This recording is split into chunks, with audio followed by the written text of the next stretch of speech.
So good evening, everyone, and welcome to another session of the School of Love. I hope everyone is feeling gruntled today. I know I'm feeling very gruntled.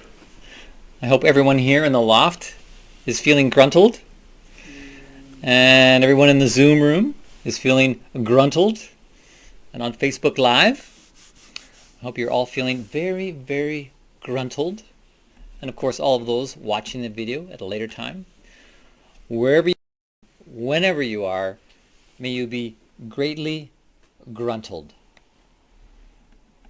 And if you're not sure if you're feeling gruntled, if you're not sure what gruntled is, well, I'm sure you know what it is to be disgruntled. So think in terms of the opposite of being disgruntled. To feel gruntled is to be pleased, satisfied, contented. It's good to learn a new word every day, to expand your mind as you expand your vocabulary.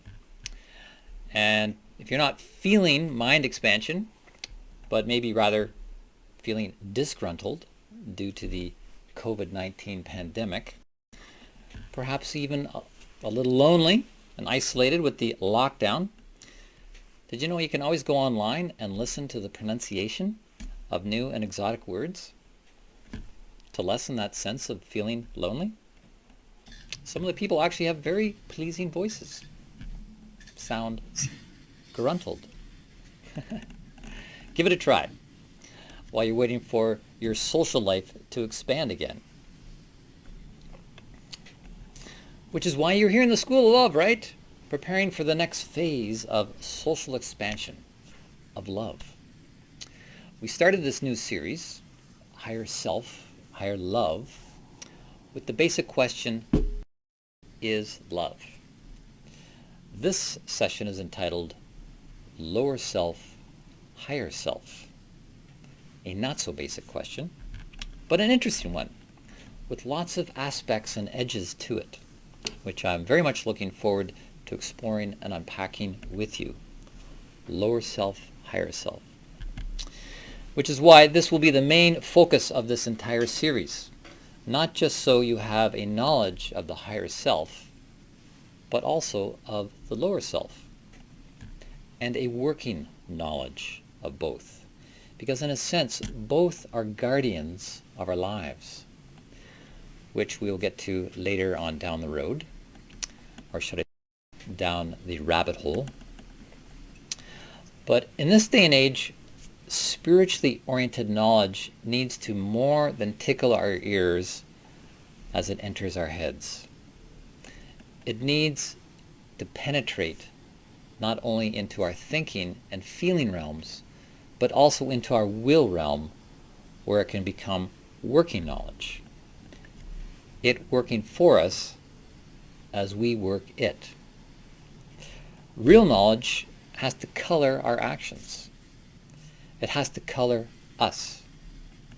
As threefold beings of thinking, feeling, and willing, real knowledge is meant to circulate three of these capacities, weaving them together, weaving us together into a colorful tapestry. In fact, the color of us will change. No, not our skin color. Skin is only skin deep, as they say.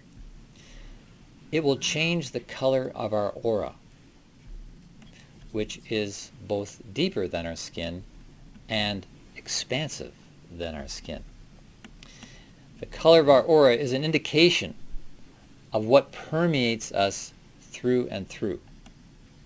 And in fact, when we are manifesting more of our higher self, we will change color. The color of a person's aura indicates the frequencies they are resonating with, whether low or high, whether disgruntled or gruntled. In the last session, we considered two images of the human nature. First, what one would call the lower version, humans that are thoughtless, heartless, weak-willed, impotent, egotistical, self-serving, versus the higher version, those fulfilling the aim of the artisanship of the cosmos that conceived and created us.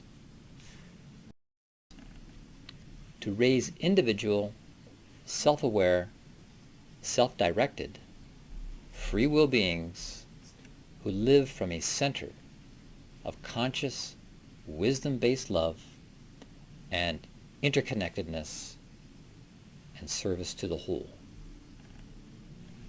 So what determines the fork in the road between the high road and the low road, so to speak? Well, two things. Firstly, the quality of the content we process in our lives. The quality of the content we process in our lives. And secondly, the way we process of our lives. As I stated in the previous session, the human is not so much a being as a process. We are a processing being, in process. We are betwixt and between from one thing to another, halfway across a river and still needing to make it to the distant shore. We see how we possess a mineral nature, a plant nature, an animal nature. This is indisputable when we look at the evidence and experience the phenomenon of ourselves. When we put all the atoms and molecules, all the chemical, electrical, and biological components together, and look at what phenomenon is experienced, we cannot deny the human is an evolving mineral, plant, animal entity that is in process. Process to what, I hear you ask? Well, let's just bookmark that question for a moment. The focus of the series is the higher self. So let's bookmark that question with the short answer, in process to a higher self. And as we embark on this journey of unpacking this interesting subject, we can begin with the idea that as a transitional being, we can be more than we are, more than we know. Because as the idea suggests, we are more than we know. In other words, to echo the quote from my father many, many years ago, the wise man knows how little he knows. At best, we may know how little we know and what we can become, because we are not there yet. I don't know what the Hagia Sophia in Istanbul is like. I've never been there. I've seen it on a map, but I haven't been there. So I don't know what it is actually. I'd like to go there, just as I'd like to go to my higher self. But I don't know exactly what that is like either, because I haven't been there or done that yet. But we can look at the map, which is what this series of the School of Love is about. It's about examining the map, the road map to the higher self, the higher road, with the intention of traveling on it. In the meantime, it is a mystery, a mysterium in the Latin. It's another seed word I planted in the last session, mysterium, from the Latin. Not on the same level as the mystery of where do all those missing socks go, or how do they get the caramel in the caramel bar, but rather on the level of the great mysteries, the great mysteriums of existence. And there has been a great tradition in the mystery schools over the ages, the true centers of higher learning and higher education, and of contemplation of the great mysteriums.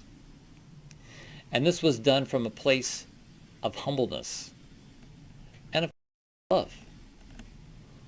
Love for the mysteriums, and hope that there would come a revelation. There would be a revealing. Answers would come. Not from the outside, but from the inside. When the adept was prepared and suitably ready to receive. This is the way it has always worked. When we develop a contemplative life and have cultivated the right environment within ourselves, an inner climate of humbleness, which comes from the same root as humus, with the earth, we will be able to understand great things because we stand under them in humbleness, down with the humus, down on earth, grounded. So from that standpoint, or perhaps from that kneeling point, we can observe from a much more powerful place.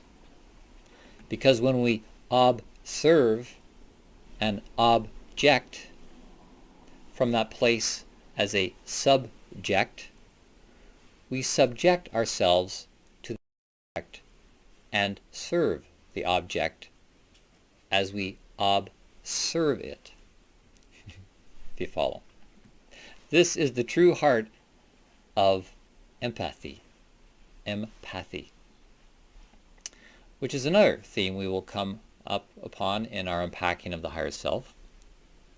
But the point I want to make now is that knowing is something that can only take place inside of you, nowhere else. It doesn't take place in the science blog you're reading, or the book on philosophy you're chewing, or en masse. Knowing is an individual thing, very personal, very intimate, and only takes place inside the individual I, ego.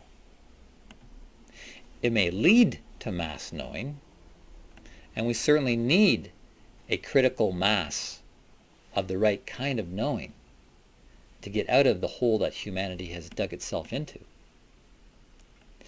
But in order to do so, we really have to take time to understand epistemology. Epistemology, the nature of knowing. How do we know anything? This is the question that epistemology asks. And at this critical juncture in human and planetary evolution, it is an important question to answer. So this will be part of the journey to accessing the resources of the higher self. How to know. And how to know that you know. And how to know that you know that you know. You know? Ultimately, knowing is a revealing in the inner life, not a book learning. Book learning may stimulate the thinking, feeling, and willing, which when combined are cognitive forces. But to repeat the quote from Rudolf Steiner once more, only if I love something can it reveal itself to me. So the ability to know involves a full commitment of the self, a marriage of the self to the path of knowledge. No fooling around. No sex on the side with half-truths. No trysts when it comes to truth. Nothing casual when you want intercourse with real knowledge. We remember when Adam knew Eve, it produced Cain. And when Adam knew Eve again, it produced Abel. Producing offspring, whether it is an idea or another human, is about duality. The dance of duality. It takes two to tango. Duality is the fundamental dynamic of the universe. It is what makes things happen. And the tango of the cosmos takes talent. So you don't drop your partner. We need to master the push and pull, the gravity and levity, straight line and curved lines, the I and the other, and so on, to bring about the birthing of the higher knowledge of the higher self, and to bring about a revealing of the great mysteriums within ourselves. It means working with the highest duality of all. For the revealing to take place, it means the real royal marriage, the marriage of the highest form of love with the highest form of consciousness possible. The highest duality of all, which is the marriage of the highest form of love, highest form of consciousness possible. And when we, as a self, are able to bring the highest consciousness into expression and the highest form of love into expression, would that not mean we are bringing a higher self into expression? You see, there are two ways to approach this idea, or ideal, of the higher self. One way is to try and define it, give a definition. The other is to characterize it in different ways, as I just did. Characterizing opens up different perspectives on it. Whereas when defining something, it gives us a concept to hang in our head. But in giving a definition, it tends to limit something by defining it. It can be limiting as it attempts to put it into a box. Finite. And I don't think we want to be putting the higher self in a box by just giving a definition. So you'll see how we'll use characterizations along the way to open our mind, to come to know, eventually with a working knowledge, what the higher self truly is. Then we will have a phenomenological experience of it. And in the way I just characterized the higher self, we can experience it as the highest expression of consciousness and love combined. This is also to point out that we are bringing about a redemption of love. A redemption of love. We can redeem love from what it has so often become in its many lower expressions into something that is combined with intelligence. Think of that. Love combined with intelligence. Love combined with the immense intelligence we are seeing being exercised on earth, even at this time. I look at my smartphone and I say, wow. And not just because I hold in my hand the computing power that would have taken up a whole floor of a building a few years ago. No, it's also because I see the love that goes into its design to make it user-friendly, to make it as accessible as possible to humanity, so I can reach out and connect and potentially love others. And the potential keeps growing as more and more platforms are created by the many innovators who I would like to think are working for the ultimate cause. The ultimate cause to create connectivity for the one body of love. And the possibilities for connectivity are infinite. From in the flesh, to Facebook Live, to Zoom and beyond. Despite the darkness to all these forms of connection, the dark side, it is all good if we use it for good, which also means redeeming technology as we redeem love, which means merging intelligence with love. This is a revolutionary concept, folks, that intelligence be coupled with love. That is a merger we want to see more of. And that is why a computer will never surpass what a human is ultimately capable of, merging intelligence with love. A computer is a programmed machine capable of computing power of immense and capable of computing power of many, many humans combined, and could even be programmed to simulate aspects of human love, or human morality, human music, or even human humor. But it is still just a machine running a program created ultimately by humans. This may mean a disappointment to the transhumanists in the crowd, but when it comes to the higher self, the human is actually the higher self of the machine. This is the important idea to keep in mind, and a helpful analogy as we continue to characterize the nature of the higher self.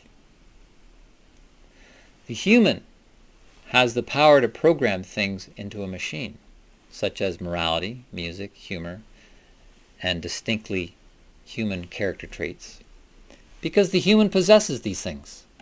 The human is the source of them, the portal through which these things come, which can then be programmed into a computer if we want to extend ourselves in that way.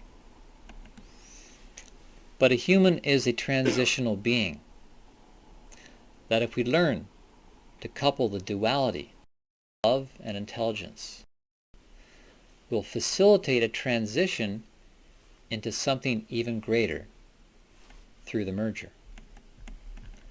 The merger of love and intelligence will open the door and produce something greater than anything we have seen so far, greater than any machine we can build, greater than anything we can even imagine at this moment.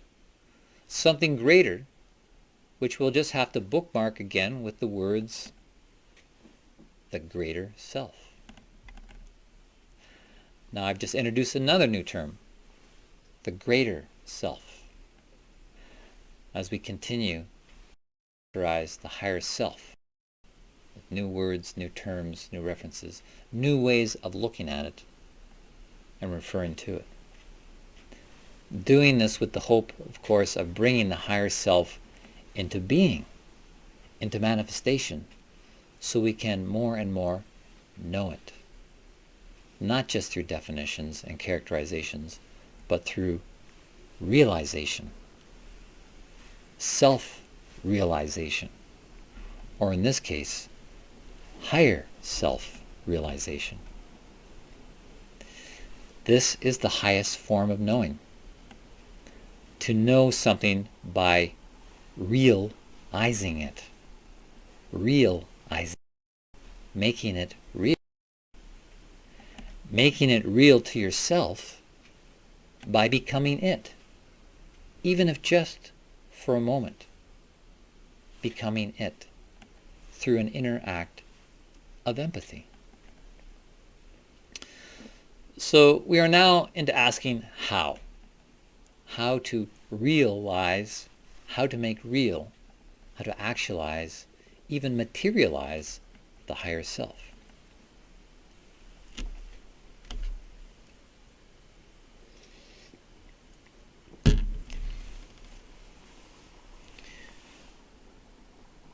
To get there, I want to ask a question I asked before. What is the greatest thing the universe produced? What is the greatest thing the universe has ever produced? The most amazing, most inexplicable thing to science that has never been explicated or replicated. Really nothing short of a miracle. What is it?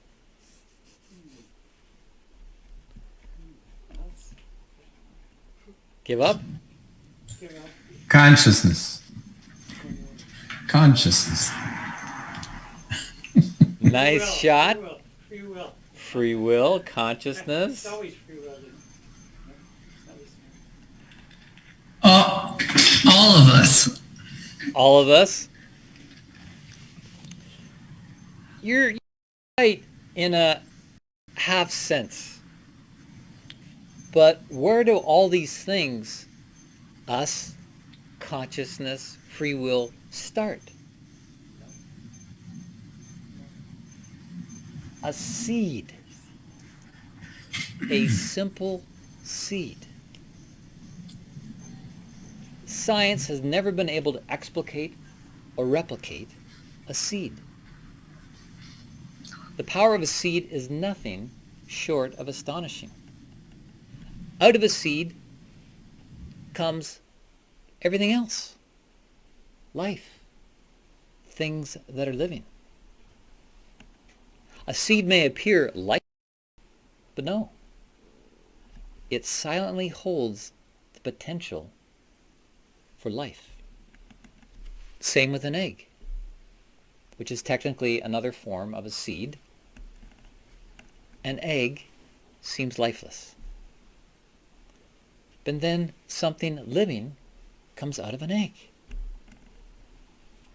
In higher forms of life, mammals such as ourselves, both an egg and seed are required in order for life to emerge. The egg and the seed need to be brought together in order for life to be born and develop. The seed is associated with the male of the species and the egg with the female of the species. And this is something that has never been explicated or replicated by modern science. It just happens. And it's just the most incredible thing that the universe has ever produced. A simple little seed. And we know this phenomenon takes place every day. Life coming out of seeds. It is the most natural thing in the planet. Amazing thing the universe has ever produced. Everything else, you could say, simply provides the environment for this simple seed thing to take place. So here we need to acknowledge another duality, a relationship between two things, the seed of potential and the environment that supports the seed potential.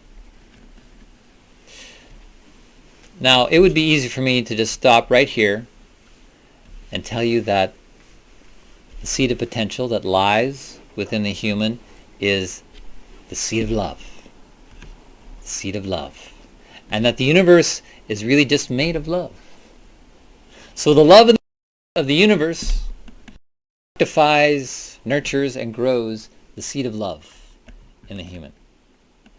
And that we should all just run around naked, like a flower child of the 60s, loving each other into self-realization. That's it. I love you. Good night. Session done. Series done. School of Love is out. Could just end there with that. Part of me would love to do that. And that would make my job as a teacher a lot easier. Just dropping in that thought as a great mysterium for you to contemplate on your own. As you tie flowers in your hair and strip out of your tie-dye and blue jeans. But I want to continue to unpack this with you. Unpack this seed idea, you could say, and see where we can go with it in terms of sticking to solid logic and alignment with sound scientific principles. That makes my job as a teacher more interesting. Because I don't actually know where this is all going. Why? Because we're just working with the seed of an idea that potentially will lead us to an unpacking to a great revealing of a great mysterium in each of us.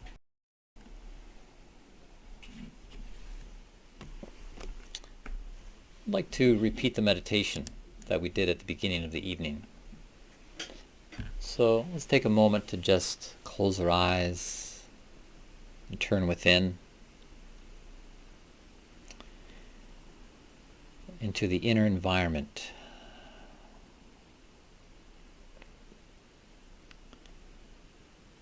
And in that inner space of nothingness, see a dot emerge.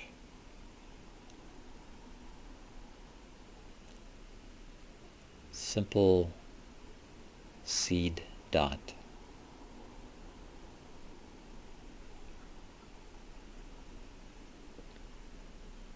Holding that, feeling that in the space. Now see that dot split into two dots. Two dots floating in the space.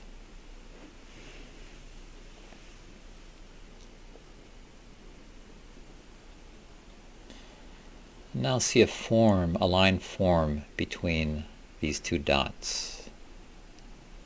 A line between the two dots.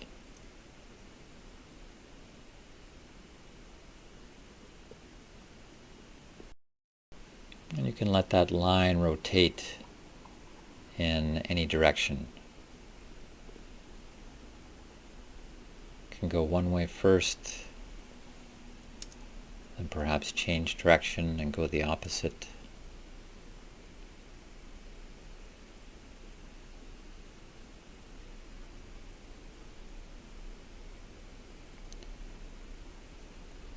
Now see the two ends of the line join to form a circle.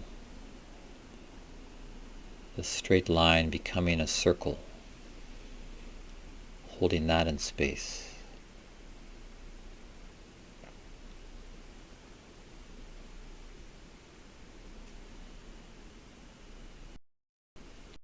Letting the circle rotate in either direction.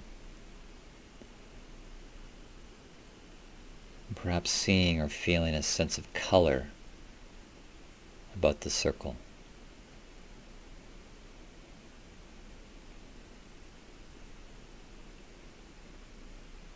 Circle spinning in one direction, then the other.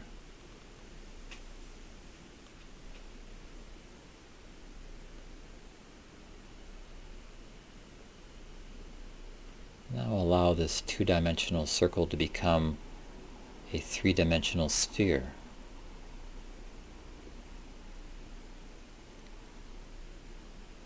A sphere perhaps with color, perhaps spinning, moving space.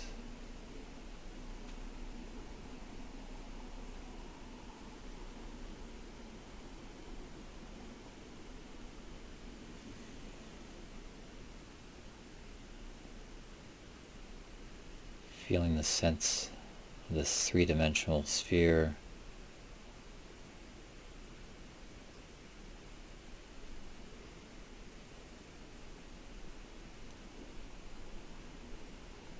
Now letting it return to a two-dimensional circle.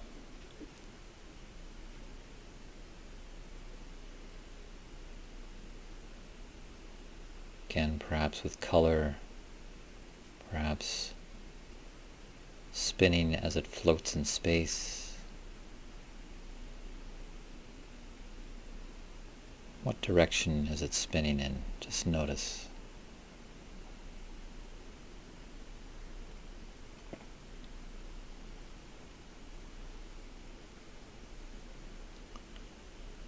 And as you focus on this circle, now see the circle turn on its side and become a flat line, straight, flat line.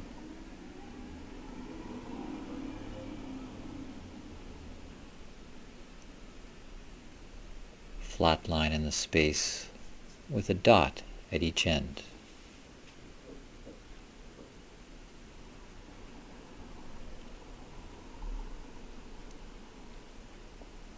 Two dots with a line between them.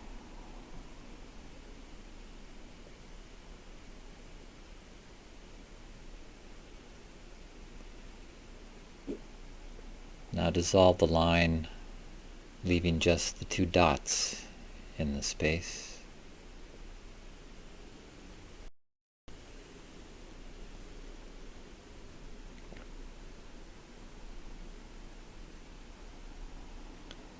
And now the two dots merge into one dot. Just one dot left in the space.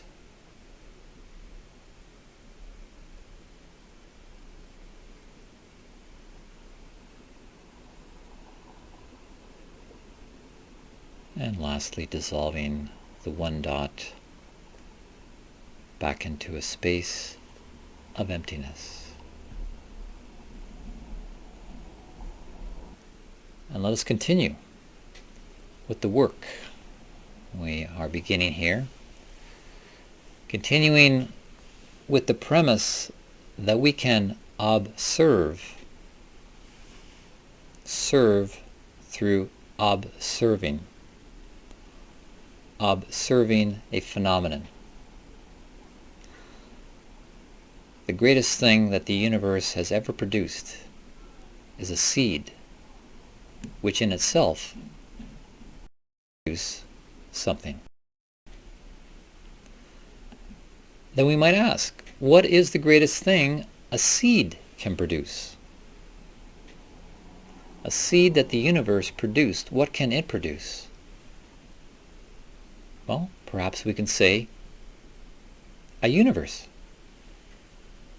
The logic would stand if we say the universe can produce a seed, and in turn the seed can produce a universe. Or another way to say it, the universe has produced us. We're obviously and evidently offspring of the universe. So the seed of us is intended to grow into a universe. Or, as I've referred to it before, a universal human. A universal human being. But to get there, it is not so much about being a being, because we are not a being as much as we are a process. A process. Processing being. Transitioning from one thing to another. Which is what a plant is and does. This is what a plant is and does. And this is another good characterization of what we are about. A plant is a process that moves from seed to bloom. It starts as a seed, then a sapling, then a stalk, then leaf, calyx, bloom, fruit, which then completes the cycle by producing more seeds of itself. That's why we plant a plant, to put something into process. One could say this is also a characterization of the whole planet that we're a part of. And like here we are, human beings in process, in mid-process. We all started out as an egg seed and are far from that now. We're far from egg seeds now. And where are we going? When going to high school back in the 20th century, I was taught in science class that I was simply a higher animal. In fact, there was a very popular book back then called The Naked Ape. But this characterization of the human is a half-truth. Naked ape. It is a half-truth because modern science, as it is structured now, cannot see the whole truth. It can't see the future. It can't see the whole planet. But there are signs that it is starting to. That even modern science is transitioning. And so hopefully this idea of the human as simply something of a higher animal has been left back in the 20th century, where it came from and where it belongs. Because the human is much more than that. We have a mineral nature, a plant nature, and an animal nature. These are all things that we carry from the past. And in a way, they provide the environment for the human processing to move into the future, to evolve in, to awaken in self-awareness. And of course, the next question that is surely on all of your lips is, what next? What next in the processing here? And juicy what question? What's next if we are truly on a journey in process as a seed of the universe to a bloom of greatness? Well, ask yourself that. Do you feel that? Do you see that? Do you desire that? Do you feel the seed of greatness within yourself? Perhaps somewhat asleep, as all seeds are, as seeds. And if so, if you do feel this, you feel the desire within it, then the next question slipping from your would be how? A big juicy how question. And this is the one that will be lots of fun in unpacking. And in doing that, the how question, we need to bring in another big juicy question, the where question. Where is this to take place? Because if we're talking about a seed growing and developing its potential, it's not all just in the seed itself. This is an important point to understand and help to debunk some of the babble you hear when people say things like, you have it all in yourself. You are perfect and complete just the way you are. All you need is to be reminded of that. You don't need anything outside of yourself. Just look within. This, unfortunately, is another half-truth from the New Age side of things. If we look at the phenomenon of the seed, any seed, that its success rests upon the environment of the seed. In fact, the seed can sit there for years, even centuries, doing nothing at all in a particular environment. Say, sitting in a jar has been found in Egypt, seeds sitting in jars. This is where the new strain of wheat called kamut comes from. Seeds that have been sitting in pottery jars for centuries, millennia. And when put into a conducive environment, began to grow, giving us an ancient grain for our modern kitchens. Kamut.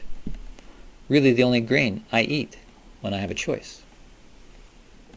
And so a seed can sit there doing nothing, none of its potential unlocked, until it finds its way into an environment to support its unlocking of its potential. It's the dynamic in the duality between seed and environment.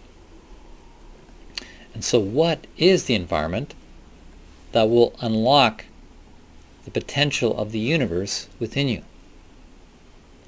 What will allow us to unpack the greatness of our seed potential, a potential that is not meant to remain just as a seed? Well, we are very much already in process in unpacking our seed potential, quite far along, in fact. That's the good news. So far along that we are actually aware of it. And this is an indicator of our progress. The level of self-awareness we have achieved.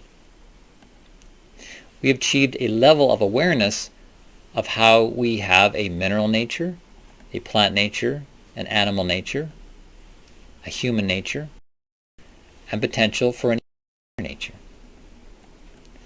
And that these other kingdoms, the mineral, plant, and animal, are positioned to support the transitioning into a higher nature, based on what our processing human nature determines to do with it. And so to a large degree, these other elements with which we share the environment are part of the environment in which our seed potential can grow. And to them we owe a debt of gratitude. And so this moment, I would like to take a moment of meditation to acknowledge this debt of gratitude to these other levels of existence. Actually, in the form of a prayer of thankfulness.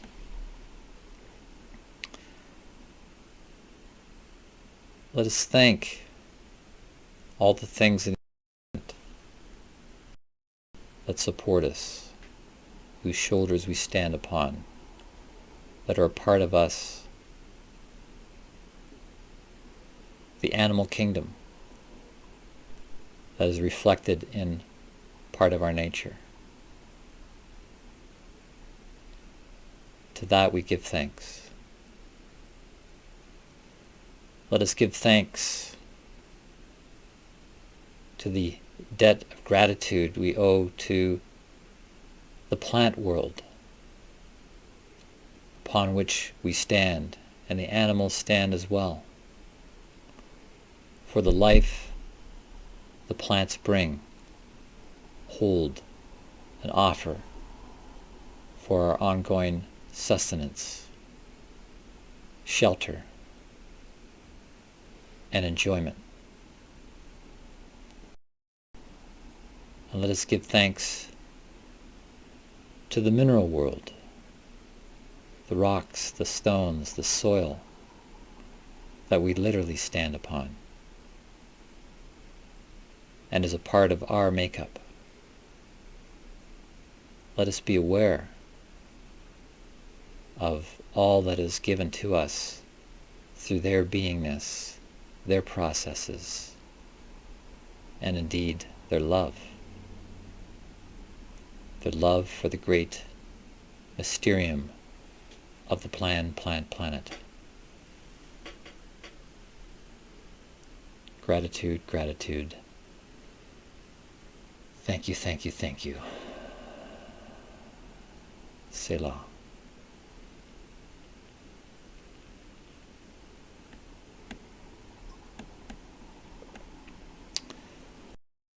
So back to more unpacking of this seed of greatness. When it comes to the seed of greatness in ourselves, what is our connection to it?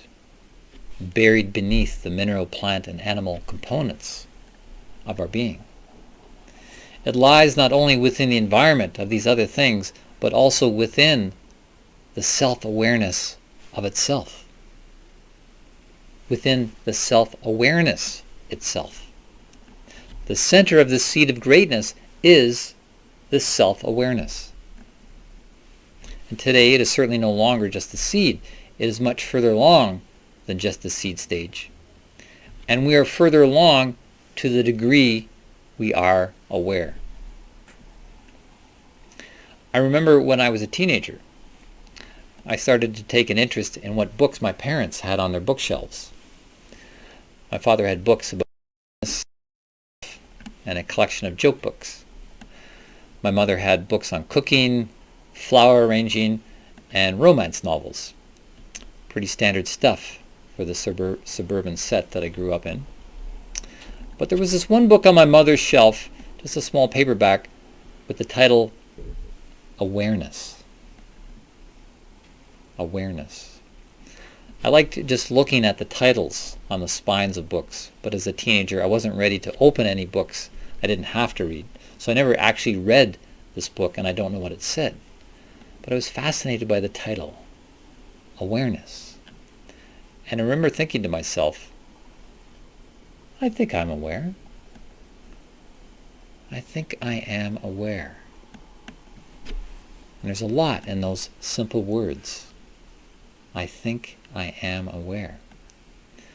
What makes them profound as they point to an important event in the evolution of a human, and indeed in the evolution of the planet. The event is the arrival of the I am self-aware human ego. And this event is what is getting ready to happen during the teenage years. The arrival of the aware ego. You can see it progressing as teenagers become increasingly self-conscious. Self-conscious about how they look, what they're wearing, who they're seen hanging out with, everything. They're becoming increasingly self-aware about everything they can possibly be self-conscious about and complain about. I know, because I raised a teenager. Didn't want her hair cut, even though she got lice in it from school, because she was so hyper-aware of what they would think at school if all of a sudden she had short hair. And I was just about pulling my hair out over the whole thing. But that's teenagers, right? Got a teenager here. But what this is pointing to is the part of us buried beneath the mineral, plant, and animal nature that is aware, self-aware, and aware of everything that is around the self in the environment. We're talking about the ego. And as I stated before, the ego is both the problem and the solution. The ego is both the problem and the And it is this ego that is meant to land at the end of the stages of development that begins with the birth of the physical body, our mineral nature, then begins to grow and develop like a plant because of our plant nature, our life force that matures into teenhood, developing its own personality as an expression of its animal nature. Then hopefully with the beginning of the 20s, steps onto the path of adulthood as an expression of human nature. You could say at that time the ego has landed. But of course we know the ego is both a problem and a solution. It is part of this realm of riddles and simultaneously the source of solutions, which when realized can lead to greatness, as we've seen in human history. And there is more greatness, no doubt, waiting in the wings in future history based on this development of the ego. But as we keep seeing, so much depends on the environment in which a seed has to grow. And so let's take some time to look at the relationship between the types of environment and the quality of ego development. When it comes to the resolving the riddle and solution nature of the ego, we're not simply pointing to the outer environment. For example, we're not just asking, where was the ego at in ancient China? Or how about during the Persian? Or how about the ego in Roman times? Although this certainly allows us to see how the ego expressed itself and played out on the world stage in terms of world history, world wars, and world thought. But when we're talking about the ego, it is an inner thing. We can't actually see an ego. I've never seen an ego. But we can all see the expression of the ego, the manifestation of it through the body, through words, actions, etc. So in terms of this inner thing, we need to consider the inner environment. And to do this, we can look at a useful model handed down to us by the eminent psychologist and founder of depth psychology, the late great Carl Gustav Jung. Jung lived between 1875 and 1960. In the beginning of Series 1, I described different schools of thought around the nature of the ego. ego, of course, being the Latin word for I. I. We looked at the ancient Eastern model and the more modern views of the ego, including the model developed by Sigmund Freud, the id, ego, and superego in the Freudian sense. And we also looked at the ego from the more modern perspective, spiritual perspective of Rudolf Steiner. I also alluded to the work of Carl Jung, who originally had been a student of Freud, but broke away over differences in models. Mainly that Jung was wanting to include more spiritual ideas into a more holistic image of the human, as opposed to the driven higher animal Freudian thought purports. And of course, this drew much critical fire at Jung from the more materialistic, sciencey quarter. But Jung was a phenomenologist at heart, which is really what is needed when working with invisible things, which is what the mind is. I've never actually seen a mind. It is not a physically quantifiable thing. It's just something we can experience phenomenologically, despite the work that has been done in the past to try and locate the mind or the soul in the physical body by people like Descartes. But of course, Jung was inclusive of the brain in his model, because there's no question the mind and brain are related, that the physical brain acts as an interface, how an ATM acts as an interface for you to access your money. And so Jung had some interesting things to say about the brain from a phenomenological perspective and an historical perspective. In terms of the human ego working through the container of the human body, much is rested on how the brain was set to function. There is a duality to the brain, as there is to the entire body, with a left and right side. And we know that the two sides are similar, but not the same. They work together, but also with independent features and states of being. In terms of the evolution of the brain, Jung distinguishes 4 stages of humanity: primitive human, ancient human, modern human, and contemporary human. He uses these terms to categorize the different stages of focal shifts from right brain with wide range perception into the detailed and analytical activity of left brain perception. Jung determined that these shifts in perception accompanied the emergence of the I ego. This emergence of the ego from a collective consciousness of the more primitive or primary stages of human development into the emerging individualized personality we see so much in the contemporary human. So to put this succinctly, Jung describes how there has been a gradual shift in perception from the right brain hemisphere to the left. Right brain perception is an awareness of the patterns that make up a totality, where things are seen merged together.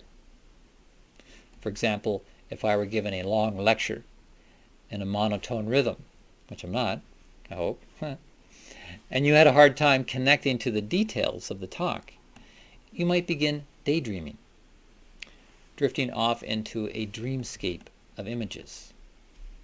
This is the strength of the right brain and its way of maintaining balance.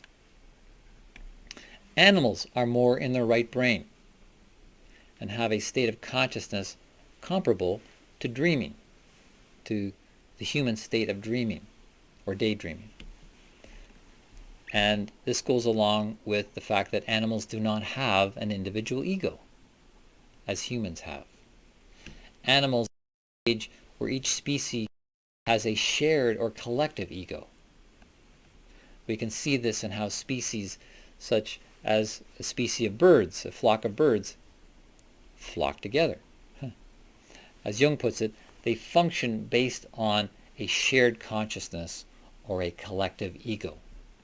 Much the same way the primitive human of tribal societies functioned, because similarly they lean toward the right side of the brain and a dreamy, shamanistic type of mindset. In terms of the human ego, right brain perception is a weak manifestation of the ego. There is less of the analytical and objective view, the objectification of the other. There's more a sense of merging. This objectification is something which is much characteristic of the ego. So on the other hand, or we should say on the other hemisphere, left brain perception specializes in focusing on details more than the whole picture. It is strong at breaking things down into parts, analyzing, calculating, and is therefore the strong arm of the ego that sees the world outside of itself as made up of parts, as something separate from itself, as something to classify, categorize, and develop a taxonomy around as a means to understand it. And this is a half-truth that is important. As the ego wakes up to itself, an important leap in human evolution, and becomes self-aware, and aware that it is aware, and aware that it is aware, etc., it needs to become aware that it has to balance both sides of the brain in order to have a full and holistic perception of things. The two sides of the brain are attached in the middle by the corpus callosum because they are meant to function as a unit. But in the course of evolution, different imperatives take precedent because you can't be involving all things at once, just as you can't be doing all things at once. So some things have to go on the back burner for a time, sit in the back seat, while other things have their day of development. This is not to say that only one side of the brain is working while the other is on vacation for a few centuries. Of course, the whole brain is used at any given time. But this model of left brain versus right brain has been documented and gives us indication of what the ego is working with in the swings of the evolutionary pendulum. And the goal is to have all pistons firing simultaneously, you might say. Both sides functioning at the same time to the same degree, which is what I've been referring to in these talks as omnidirectional comprehension or omnidirectional perception, where we're using the totality of our cognitive capacities, which interfaces with the world through the brain. So the brain needs to be brought back into balance, to a center point. If we were to personify the brain, scientists perceiving the world, we might say we have a little Newton living in the left hemisphere of the brain, weighing, measuring, quantifying everything, and defining it. In the right hemisphere, we have a little Goethe scientist living there. Goethe was a scientist who also carried a strong artistic side. He was a poet of the Romantic period. So his approach, which is something I teach as Goethean science, was to characterize things as one experiences them subjectively. There's less of an objectification with Goethe, less of a separation and more of a merging with the object in hopes it might reveal something of its secrets to you. This is what Goethe referred to when he spoke of the open secret of nature. Nature's open secret. I like this idea of personifying the two sides of the brain because they both need to be like persons. They both need to be alive so we can have alive perceptions and living thinking, omnidirectional comprehension. Now, if you look at yourself and you're thinking, wow, I am so far from that. First off, no point feeling guilty for that.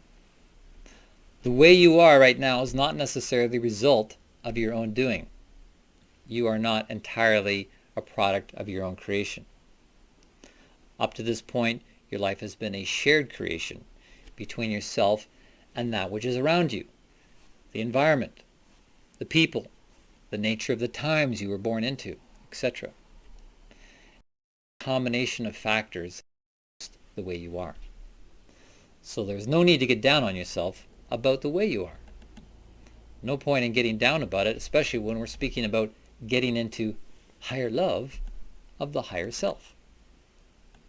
And this is exactly where education should lead the development of a human being. Starting in kindergarten and right through the hallowed halls of higher education. When I was teaching in the Waldorf schools, it was always said that the most important teacher was the kindergarten teacher. Why is that? Isn't the learning in the kindergarten a lot less content heavy than when you get into the grades, and even more after that? Well, in fact, while children are playing in the sandbox, their play is work for them. And there is a tremendous amount of learning content going on, just as much in later grades, except the content in kindergarten is coming from every direction. The totality of the environment that seed human being is in, and not just focused on the content of a book or the words of a teacher. They're learning just as much as at any stage, but it's coming through everything of their being. The environment is the content, which is why environment is so important. It really determines the quality of content.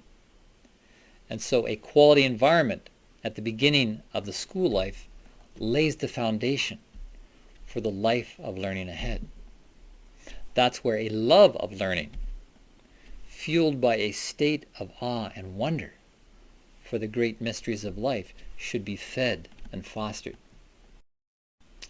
But don't worry, you didn't start your academic journey in the serene sanctuary, such as a Waldorf school kindergarten, where love for the environment and even love for the teacher was the leitmotif of the child's inner life. I didn't start there either.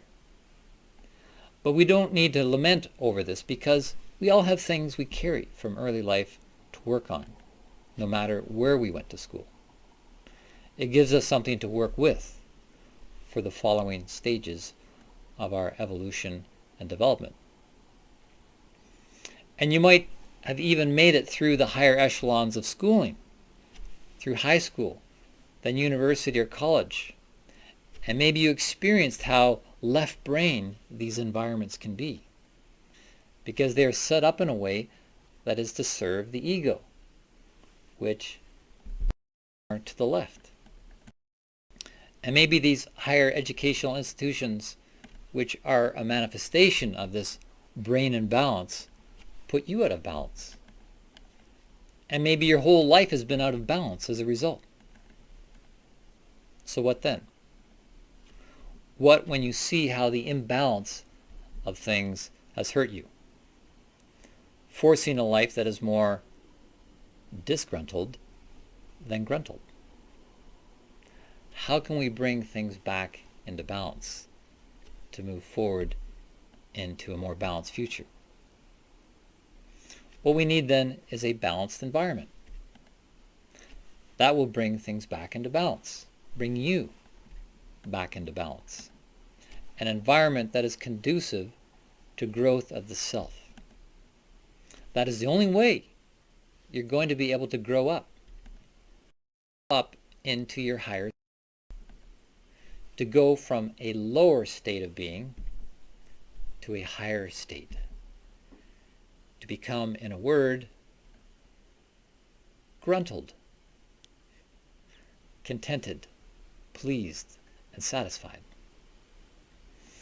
It's about growing from the lower self into the higher self in a balanced environment, a balanced brain. And this is the title of the next session in this series, Growing from the Lower to the Higher. And when we now speak of an environment that is conducive to growth, we're speaking of the inner environment, your inner environment. That's what counts now. That's the evolutionary imperative now. It doesn't matter if you're in the middle of a war zone. You can discover an inner environment conducive and sustainable for the growth of your highest potential. In fact, sometimes when things are chaotic and conflictual or disgruntled on the outside, you are all the more determined to be gruntled on the inside in a place that is pleasing, like a Waldorf kindergarten. And that is the way we're going to end this session before a break. I'm going to guide you one more time on a visualization. And this guided journey, you're going to go into an environment that feels pleasing, contented, and leaving you satisfied. A place where your inner child, your seed, can be moved by warmth, physical warmth, soul warmth, and the original warmth of creation. A place where you can see yourself in a balanced place. Both sides of yourself, both sides of your brain in balance. Enjoying the exploration of things from a balanced state. So again, I invite you to close your eyes, to look within, to connect seed self, really the inner child going to the most blissful, idealistic kindergarten setting. Seeing yourself going up the stone brick path with grass on both sides, coming to a gate, feeling the anticipation of returning to this place that you know you've been there before. Looking forward to being in this space with the others in this space, playing, learning, absorbing, feeling that anticipation in your heart.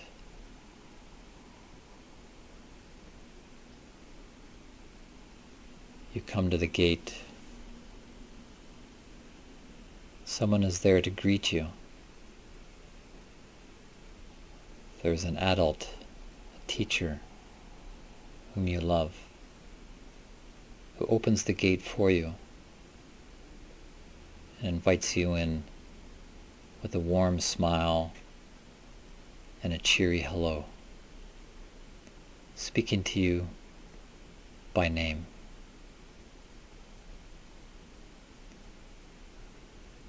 You smile back and continue going as you enter into the garden of the kindergarten.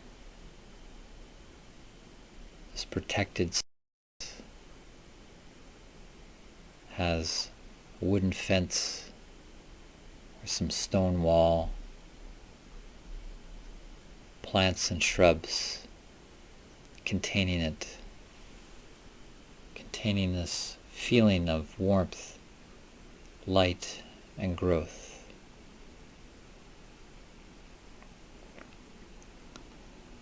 As you look around, you see others.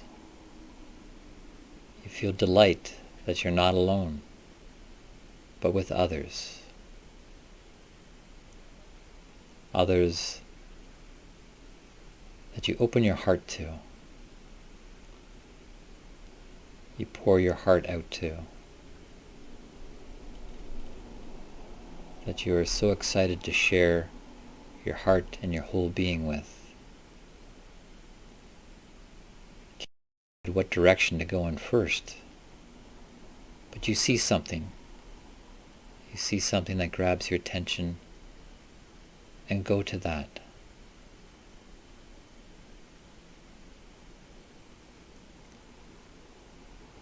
Go to that thing. Touch it, explore it, enjoy it.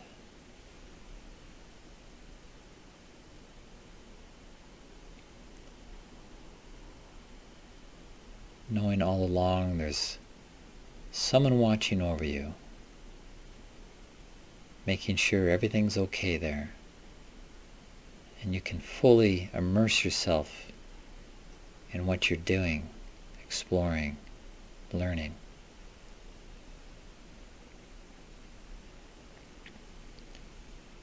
Perhaps there's a friend there who also does this exploring of this thing that you have found in the kindergarten. And the delight of sharing with another. Be with that delight.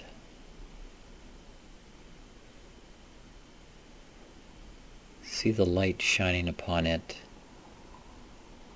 shining upon your friend, shining upon all of it.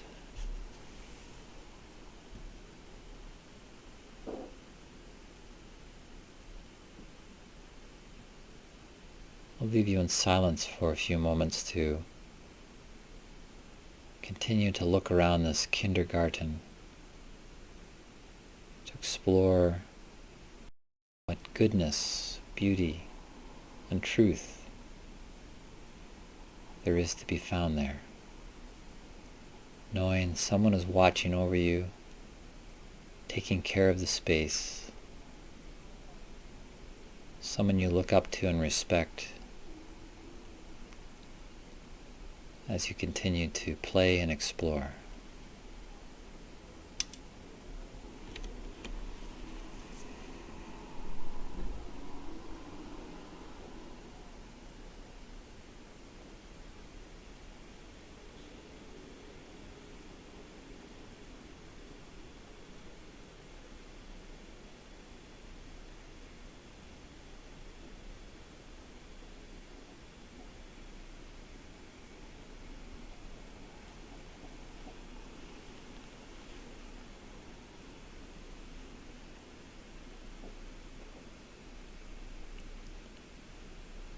Continue to absorb from this environment all that can be absorbed, felt, learned,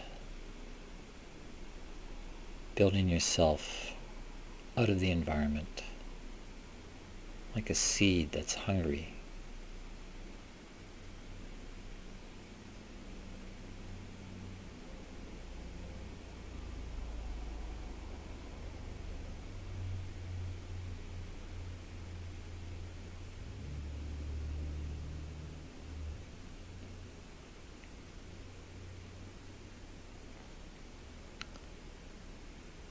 Now you hear the voice of the teacher. She's calling to all the children in the kindergarten,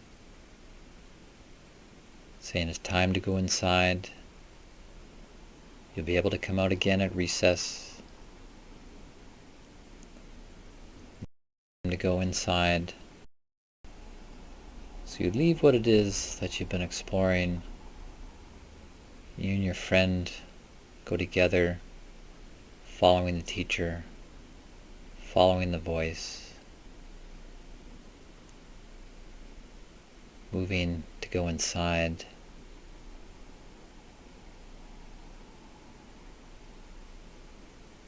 And as you do that, start to bring yourself back to a sense of your body, a sense of your adult self in the space where you are, connected to the space where we are,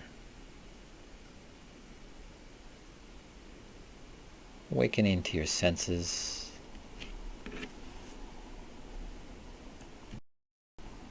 And when you're ready, opening your eyes and coming back. Time right now to tell you what the love assignments are. So the first one is the Rakshao, the reverse review of your day. So keep doing that. Every day, towards the end of the day, or it doesn't have to be towards the end of the day, you could do it in the middle of the day, you could do it the next morning. Don't do it when you're asleep, because you'll fall asleep. Do it when you have the energy and the awareness to look through your day backwards. And as I said, it will gear you into that higher consciousness of the higher self.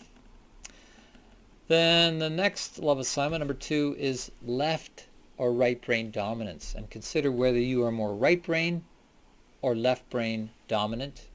And be specific.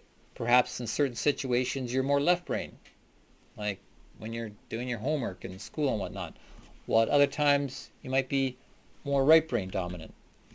And perhaps it swings back and forth over your life. Maybe as a child, as a teenager, you were more right brain, and now as an adult you've become more left brain, and now you need to bring in more right brain. You need to find some way to develop the right brain, maybe doing some artistic activity or doing these kind of visualizations, so that you create a more balanced inner environment for the ego self to grow in and grow through, to interface with the world and help with the transformation of the world.